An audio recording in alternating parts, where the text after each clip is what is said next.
I work the night shift at a small fast food restaurant 5 nights a week.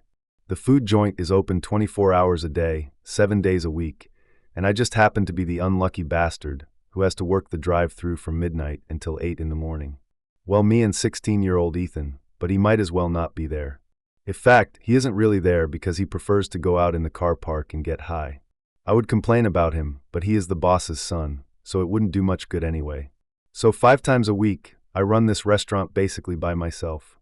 Usually it's fine, not many customers come through at that time, apart from a few young people and a few stoners that have the munches. So, usually it is an easy shift except for last night. The events of last night make me want to never work the night shift again. It all started when I arrived at work at midnight, like I always do. I managed to quickly say hello to Ethan before he quickly made his way out to the car park, the joint practically lit as he was walking outside. I then went over to the cooking area, made sure that everything was working properly. Then I made my way over to the drive-thru window, put on my headset, and watched the cameras for the first customer to arrive. It was around 12:30 when the first car drove up to the drive-thru speaker and places their order.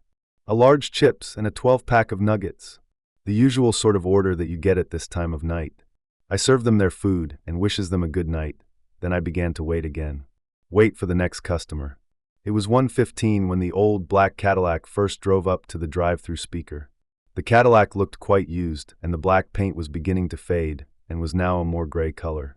All of the windows were very darkly tinted, and it was impossible to see into the car from the cameras. I heard a slight crackly sound through my headset, and saw that the driver of this car had wound down his window just a crack, enough to speak through but not enough to see into the car.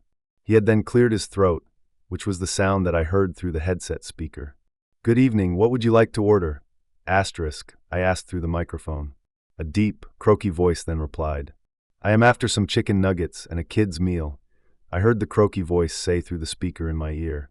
"I can get you some nuggets, sir, that's not a problem," I replied to the man.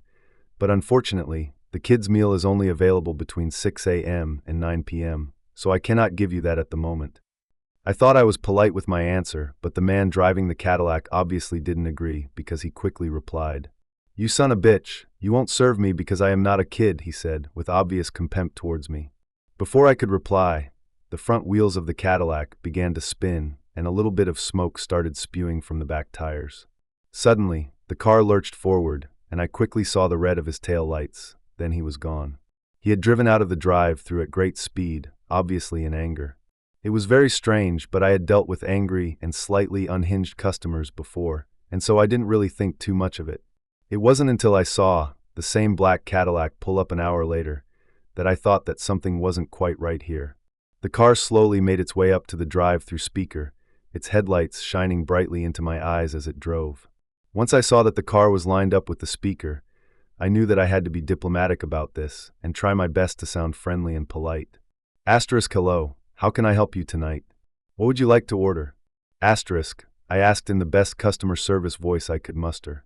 There was silence for a moment, and then, through the camera, I saw the driver's side window begin to slide down. Once again, only a small crack, not big enough to see through. Then I heard the same deep and croaky voice speak. Asterisk, I want to order the kid's meal. Asterisk, the voice said, or rather, it demanded. I am very sorry, sir, but the kid's meal is not available at this time, I replied, still trying to sound as friendly as possible. Asterisk, it's because I'm not a child, isn't it? That's why you won't serve me the kid's meal. Asterisk, the voice responded with a more aggressive tone. Asterisk, I mean technically you do have to be under 18 in order to purchase a kid's meal at this restaurant, or you need to be purchasing it for someone under 18. But that is not the issue tonight. It is because you are trying to order. Asterisk. I was cut off from speaking by the sound of the engine roaring and the tires screeching as the Cadillac suddenly took off in a cloud of smoke coming from the back tires. It was beginning to be a bit more concerning that this man was so desperate for a kid's meal, but at this point, I was still just thinking that he was a difficult customer. The next hour of my shift went like normal. I served a few high school kids who must have just got their license. I then served a group of people who were in the back of a taxi. This was all pretty normal for the late shift at the drive-thru, and I thought my night was returning to normal, until I saw 2 bright headlights appear. They were blindingly bright, and I had to squint just to see past the beams of light that were penetrating into my eyes. I didn't even really have to squint to know who it was that was driving towards the drive-through speaker. I knew it was the black Cadillac, once again. The car pulled up next to the speaker, the dark tinted window rolled down just an inch, and then I heard the same voice through my headset. I have asked you time and time again for a kid's meal, and you will not provide. I know it is because you know I am not a kid, and so you will not serve me. Well, I guess what, I went and found a kid, so now you have to serve me. As soon as I heard the words, found a kid, I began to get incredibly nervous. What did he mean by that? I didn't know how to respond to this. I stood there, in the small drive-through booth for a moment, not knowing what to do or say. Then my headset let out a small crackle, and once again, I heard the croaky voice. Would you like to see? The voice said just before it let out a small, raspy laugh. A laugh that I could tell meant nothing good. It sounded like he wanted to show me, and he knew that what he had to show me, I wouldn't think. Before I could respond, I heard a loud thud through my headset. It startled me and brought me back to the reality of my situation. My heart began to pump faster, and I could feel sweat beginning to form on my forehead. I then noticed the image that was being shown on the screen in front of me. I could see the black Cadillac on the screen, and on the passenger's side, I could see that there was now someone sitting there. I recognized them instantly.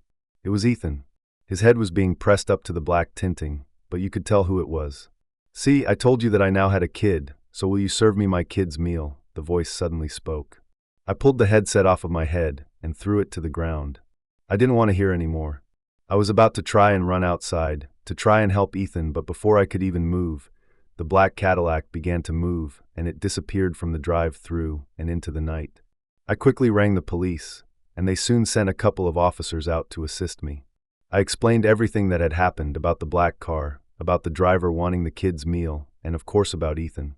I described his face being pressed up against the windscreen, and how the man had driven off with him still in the car. The police wrote all of this down, and just after I had finished describing the night's events to one of the officers, the other one suddenly burst into the room into a panic. I don't remember all the details of what happened after that, it all passed by as a blue, but I do remember both officers rushing outside. I know that I followed them. I wanted to know what was happening. I do remember walking through the car park and then walking up to what both the officers were standing over. And I definitely remember the sight of Ethan's headless body lying on the ground, a joint still lit in his hand. The rest of the night went past quickly. The police continued to question me, and I don't remember much about it. What I do remember, though, very vividly, was when I returned home in the early hours of the morning. I walked up to my front porch and saw a box sitting on the front step. As I got closer and closer, I slowly began to realize what the box was. It was a kid's meal box from my restaurant, just sitting by itself on the front porch. I got closer to it, and when I was close enough to grab it, I very slowly leant down to pick it up. When I began to lift it, I could feel that it was a bit weighty. There was definitely something inside the box. I slowly lifted the lid. The strong smell of meat started to waft into my nose. I really didn't want to keep on lifting the lid, but I just couldn't stop myself. I lifted the lid the rest of the way. Inside, when I looked, I saw that it was filled with chicken nuggets. That wasn't what was disturbing thought. What was so disturbing was that, in the middle of the box, on top of all of the nuggets, was a severed nose.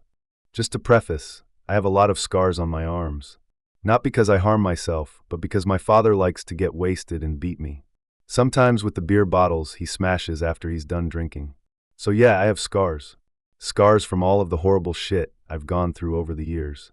They go from my wrist up to my elbows, reminding me of all the times I had to protect myself from my father's drunken rage. Because of this, I wear long sleeves at work, that way nobody will make asshole remarks about them. Now, I had been at the McDonald's in my hometown for over 2 years, mostly working nights. One day when I came in, I noticed a sign taped to the ice cream machine. Broken. Not an uncommon thing to happen, but we had just gotten it fixed the week previous. Whatever, I thought. One less thing for me to clean. At around midnight, I was washing the windows across from the counter. All of a sudden, I heard a low humming sound. I turned around to see where it was coming from. It was the ice cream machine. This was weird, considering it was supposedly broken, but I had known some of our appliances to spring back to life without warning, so I wasn't too spooked by it. I walked over to shut the thing off. At about 5 feet away from the counter, I felt what seemed like water running down my arms. I thought it might have been a chill, but as I moved closer, the coolness turned to fire. I felt sharp pains wrapping around my arms, then moving up to my shoulders and down my back. I stopped walking and rolled up my left sleeve. At first, everything looked fine. Nothing unusual. I took another step forward before it hit me, and then looked back at my arm. My scars, they were gone. I quickly rolled up my other sleeve to check. It was the same, no scars in sight. I felt another watery sensation on my back, as if a whirlpool had opened up in my skin. I touched at the area under my shirt and felt it. Skin not properly healed. Was it my scars? Freaked out, I backed up towards the windows. I watched my wounds as they slithered back onto my arms where they had been made. I froze for a moment, then took a few steps forward. My scars moved once again. I moved back and forth, towards and then away from the counter a few times. Every time I stepped forward, my scars squirmed around like worms in the dirt. When I moved away, they went back into place. How was this possible? What was causing my wounds to travel around my body? Once I got used to my scars' movement, I decided to search for some answers. I looked behind the counter, near the fryolator, and further back by the grills. Then I noticed something. The ice cream machine had stopped humming. As I moved toward it, my scars began frantically snaking around my skin. Upon closer inspection, I noticed that the damn thing wasn't even plugged in. I opened up the lid, looked inside, and saw a silver liquid sloshing around where the ice cream normally was. I reached my hand towards it, if only out of curiosity. As my fingertips touched the surface, it stopped moving, and my entire hand went numb. I felt a strange feeling come over me, in the form of a thought. Was it alive? I put my hand in a little further, and felt something within the wet metal. It was rough to the touch, but perfectly round, a metallic sphere of sorts. I tried to pull at it, but when I did, the liquid began crawling up my arm. Frightened, I pulled back and ran right out of the store. Without even so much as saying anything to my manager, I got in my car and drove home, truly terrified of whatever it was I had felt. The next morning, I woke up on the floor of my bedroom. A sudden dizziness compelled me to grab my head. It was warm, borderline feverish. Was the night before just a weird nightmare? Or did I smoke too much after getting out of work? Frazzled, I made my way to the bathroom and looked in the mirror. I placed my hands on both sides of the sink, staring deeply into my own eyes.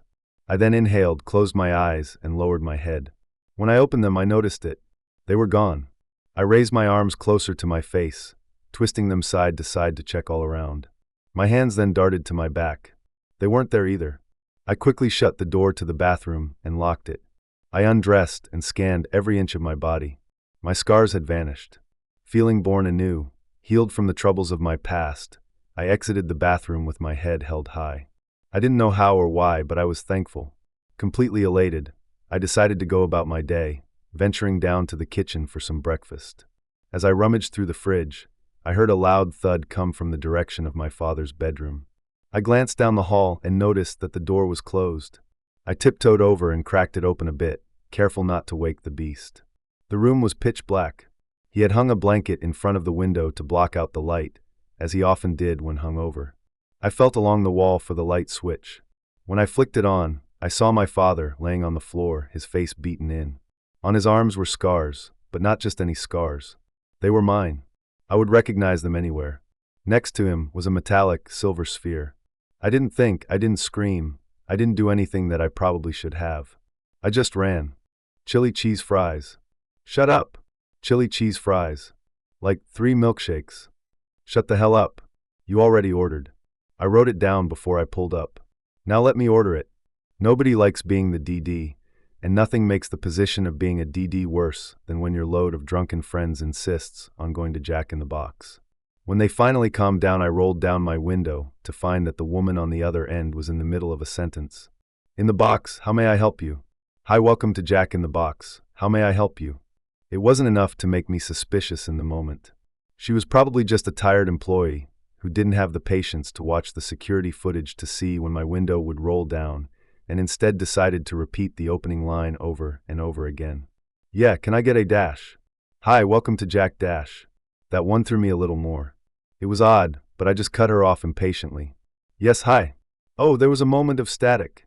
Hi. Can I get a... I ordered, no point in enumerating every last thing. It was a lot of greasy food for a lot of drunk college students. When I had finished, the response was simply, "Is that all?" The female voice was small and frail, and sounded scared and slightly breathless. I paused. I was starting to get nervous. There were no other cars in the CVS parking lot. There weren't even any kids loitering around the 7-Eleven, which was usually common at that time of night on a Friday. The lights were all functional, though, and there were cars going by on Abbott Avenue, right beyond the low lining of bushes at the edge of the lot. I tried to feel relieved. It was 2 a.m, and I was dealing with a timid, odd, night owl employee. "Yeah, come to the first window." This time the voice was much stronger. It was full-bodied and professional. It was shocking in a way that I didn't really understand. But I pulled forward just as my friend Sandra reached forward and twisted the volume of the electronic song playing off of Ethan's iPod. I sighed. When I stopped at the first window, I was greeted by a charming, blonde face. She smiled through the closed window before pulling it open briskly and announcing in that same confident voice, $23.45. I handed her my credit card and she took it, turning away from me to run it. I fell into the drunken interactions that were going on the car for a moment, asking Ethan to see if Sean was still breathing, telling Taylor to stop singing loudly and crudely. I forgot all about the window for a long moment before I realized that I was probably being rude. When I turned back, the woman was still turned around. "Ma'am." When she turned back, her skin had gone ghostly white. She was visibly shaking, and her teeth seemed to be chattering. She was scratching something just behind her right ear, out of my view, vigorously. Her huge blue eyes were open wide, communicating what I can best describe was shock. Despite the fact that she was shaking, though, when she brought her arm up, it was steady. She handed me my credit card and receipt, leaning forward to do it. Her face was closer to mine than a fast food cashier's ever had been, and when she smiled, I recoiled. It was sudden, mechanical, and without a doubt the falsest smile I have ever seen. It looked like her mouth had simply been stretched to give the illusion of a smile. She spoke in that tiny, scared voice. "Drive through to the second window, please." I had to say something at that moment. "Are you okay?" She leaned back into the restaurant, still wearing that smile, and closed the window. But she didn't stop staring at me. The shaking subsided, the smile did not. The second window was also closed. I pulled out my phone and checked Facebook, trying to get my mind off of the noise in the car. I was used to Jack in the Box taking like 2 minutes, and when 3 went by I started to wonder. When 7 went by, Ethan got out of the car and walked over to the window, knocking on it and screaming for food. When she finally came to the window, I got out of the car and pulled Ethan away from the window. When I realized it was the same woman, I froze for a moment. It was never the same woman. Either it was 2 different people, or they just closed the first window. It was an inefficient way to run a fast food place, and it just wasn't done. Ethan wandered back into the car as she opened the window. She stuck out 2 bags and I took them. She wasn't shaking anymore. She looked calm except for her vacant expression. She was looking right through me. "Are you okay, ma'am?" I noticed at that moment that I couldn't hear any sound coming from inside the restaurant. You can always hear the clanging of the kitchen no matter when you visit Jack in the Box, but all I heard was the rumbling of my idling engine. Suddenly the woman's eyes snapped to mine, and once again they got big, despite the fact that her expression remained composed. Her upper lip trembled for a moment. "Ma'am." Just then I saw headlights in my rearview mirror pull into the drive-thru. When I looked back, the woman was staring intently at the headlights, before her head snapped right back to me. She scratched behind her ear again, and I noticed for the first time that her thumbnail was missing. There was nothing but blackened, rotting nail bed. And then she dropped her hand, and her expression molded into one of courtesy and service. She smiled that same dead smile. "Thank you for visiting Jack in the Box." She slammed the window shut. My friends ate everything in the car, moaning with pleasure with every ketchup-covered fry and jalapeno popper. When we got home, everyone managed to stumble inside, Ethan carrying the last bag, eating the occasional stray fry out of the bottom. I went to bed without so much as a word. The next morning I noticed that Ethan had dropped the bag in the hallway. I begrudgingly picked it up and was about to throw it in the trash when the receipt fell out, along with a few ketchup packets. I hadn't read it, who does? I had just shoved it in the bag. But when I picked it up, I realized that 3 words had been scrawled on the back in a barely legible, shaking scrawl. "Don't eat it."